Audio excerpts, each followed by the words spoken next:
所以你说您是为了保护您的妻子跟你的外孙、你的孙女？不是贿赂，我说能不能分开处理？他们说要带到马尼拉去，我说我的老婆身体不好，孩子小，是不是分别处理？这意思说不要带马尼拉去，并不是要贿赂还是其他东西。Okay, so this sum of money is actually not a bribe. What is 100万 peso? 100万 peso. So actually that money came from my son, and then the amount Mr. of Zhao Long. And the sir. amount of money? And the amount of money is 1 million pesos. Wow. Yan. That's really a price for a separate arrangement. Kanina when I heard not exactly a bribe, sa loob ko lang medyo, although nakakagalit, medyo natawa ako. And Director Casio, tumawa kayo when sinabi niya it was not exactly a bribe. Was it a bribe, Director Casio? There is no other way to interpret that, ma'am, because Exactly. they attempted 3 times. Oh, so they attempted 3 times. Enzo Recto, kalaban ang katiwalian at kasinungalingan, kakampi sa katotohanan at kabutihan.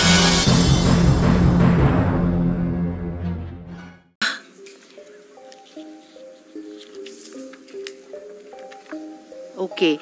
Bago ko dumako sa Bureau of Immigration, gusto ko pong makapagtanong kina Mr. Zhao Shaoqui. Paano po yung tamang pronunciation, Miss Caroline? 请问您的中文名字怎么称呼？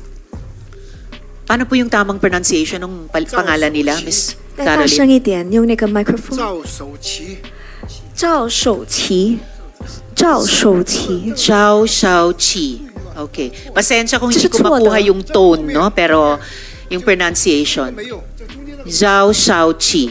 Okay. Okay na po. 中间这个 Mr. 多了一个字。 There's an additional word here.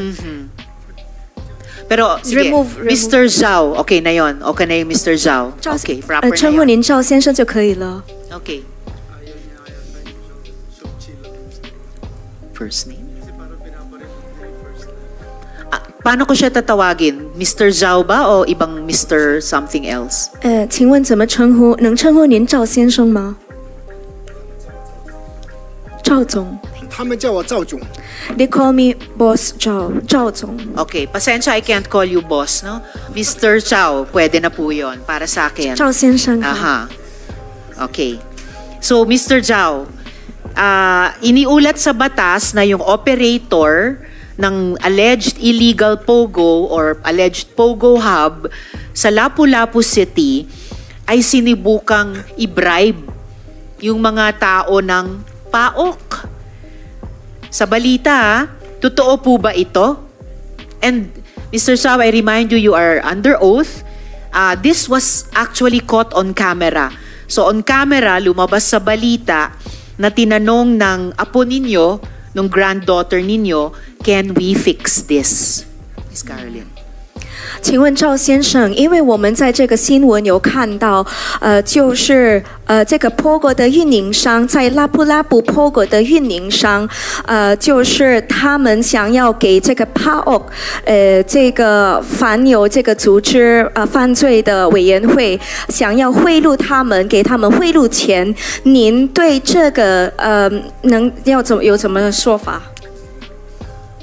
我这个事情可能我的孙女啊是的慌一错掉，因为什么呢？因为那边抓了很多人，我是后面过来的，后面过来，卡西欧领导哈，他叫我过来，我就过来了。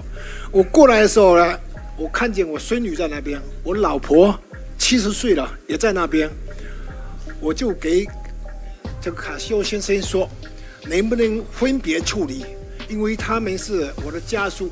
我的孙女，给他们里面很多还有是客人的，那我就说你们分别处理，我就问这个，我的孙女可能因为我不会英文啊，我孙女怎么翻译我不懂的，我就那么讲的，但是我没有贿赂的意思，因为我也知道那么多摄像机那边，我就想贿赂，我也不可能在摄像机底下就贿赂吧，是不是？所以你说您是为了保护你的妻子跟你的外孙、你的孙女？不是贿赂，我说能不能分开处理？他们说要带到马尼拉去，我说我的老婆身体不好，孩子小，是不是分别处理？这意思说不要带马尼拉去，并不是要贿赂还是其他东西。Okay, so this sum of money is actually not a bribe. What is it actually? Because what I wanted is, remember, I came there after they were caught. Okay, and then when I came there, my 70-year-old wife was there, and her body was weak. Also, my granddaughter is also there. But what I wanted to do is, because my wife, her body is weak, I wanted to have a separate arrangement for my wife and my granddaughter. So how much was this amount? Not exactly a bribe, so as to have a separate arrangement for your 70-year-old wife and your granddaughter. 请问这个价格是多少呢？什么价格？就是那个在镜头看到的那个钱，那笔钱是多少？那笔钱是我儿子他放在那个家里的钱，我也不懂多少，你问他。100万piso。100万 piso. So actually, that money came from my son, and then the amount Mr. of Zhao Long. And the sir. amount of money? And the amount of money is 1 million pesos. Wow. Yan. That's really a price for a separate arrangement. Kanina when I heard not exactly a bribe, sa loob ko lang medyo, although nakakagalit, medyo natawa ako. And Director Casio, tumawa kayo when sinabi niya it was not exactly a bribe. Was it a bribe, Director Casio? There is no other way to interpret that, ma'am, because Exactly. they attempted 3 times. Oh, so they attempted 3 times. Madam Miss Chair, Caroline, yes, SP Pro Tempore. Can you ask Mr. Zhao who did he make the offer to? 请问这笔钱你交给谁？ Who did he talk to? 你跟谁交谈？这个钱呢是放在我儿子的房间睡觉的房间里面。以后呢，我老婆下来，我问他：“你下来，你房间里面有没有人？”他说：“没有人。”我说：“没有人。”那个赵龙房间有钱，是不是在？以后我老婆上去看一下，钱找不到了。找不到的是卡西欧先生叫他们帮我找出来的。这个钱不是送给人家的，是我放在房间里面钱丢掉，后面找到的。所以这笔钱，就是没有在房间里面，是丢掉的。对了，以后他们帮我们找出来，并不是送给谁，是我们钱放在房间，他们来把我们叫到其他去。我怕家里钱找不到，问我老婆，我老婆还哭，钱没有掉了。最后他们帮我找到钱。So it was not a bribe money because they help us find this amount. So we were looking. Who helped them? 谁帮你找这笔钱？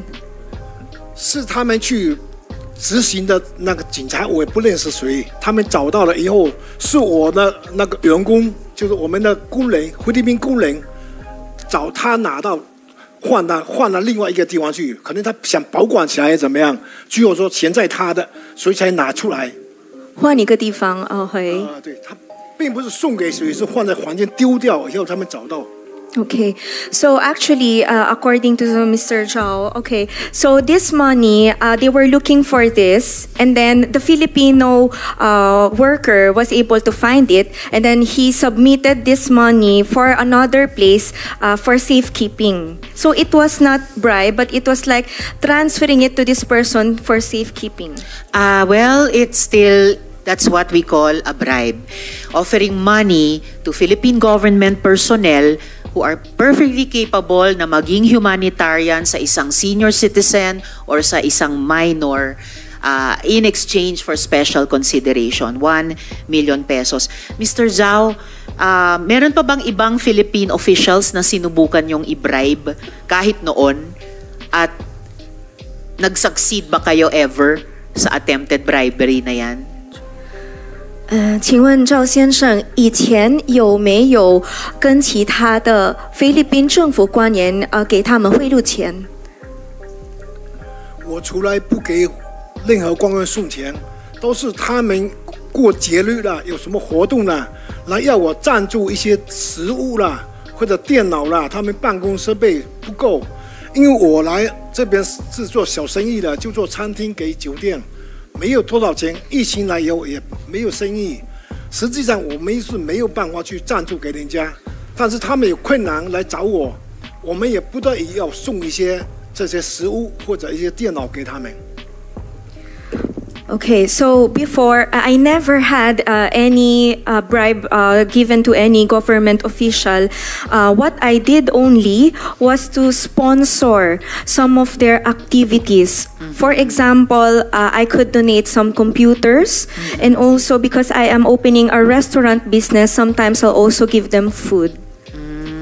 Okay, pero well, I won't go into the details of each of those sponsoring or donation, pero merong pong ano kami dito code of conduct and ethics of government officials and employees about not accepting gifts under very improper circumstances.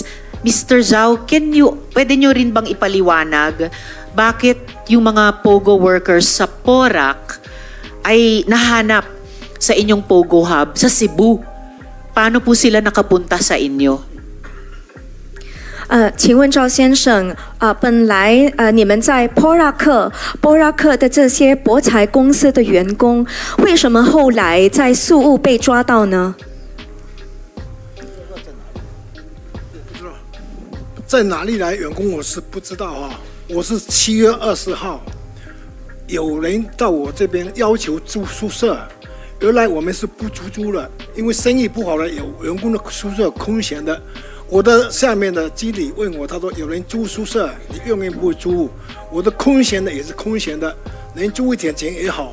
所以我7月20号就租了3间房间出去，290平米，每平米1500块批索。我租完我就回中国了。我8月23号才回来，回来后才发现他们有用电脑。